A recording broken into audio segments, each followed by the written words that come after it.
Welcome to Burlap Teachers. Enjoy the video. You begin by heating 2 tablespoon oil and searing 300-400 G mixed mushrooms to develop deep flavor. This Maillard crust is crucial. Once the mushrooms brown, you add 1 chopped onion and 3 minced garlic cloves and sweat them for 2-3 minutes to soften and release aromatics. You're building layers now. Don't overcrowd the pan. Make sure mushrooms contact heat. This first actionable step locks in savory base notes that carry through the Filipino twist later. Once the aromatics are soft, deglaze the pan with 1/2 cup white wine or a 1/4 cup vinegar plus 1/4 cup water to lift fond and add brightness. Next, pour in 4 cups mushroom or chicken stock and drop in a bay leaf.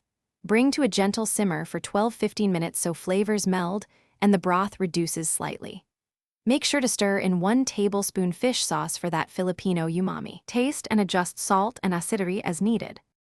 To finish, you can blend 1/3 of the soup for silky body or whisk in a 2 tablespoon cornstarch slurry to thicken. Either method gives good texture. Once done, stir in 1/4 cup evaporated milk or coconut milk for a Filipino creamy note and simmer 2 minutes. If the soup tastes flat, add a squeeze of calamansi or lemon and maybe another 1/2 tsp fish sauce. This brightens and balances. If too salty, dilute with a splash of stock and a bit more acid. Thanks for watching. Consider subscribing if this video helped you.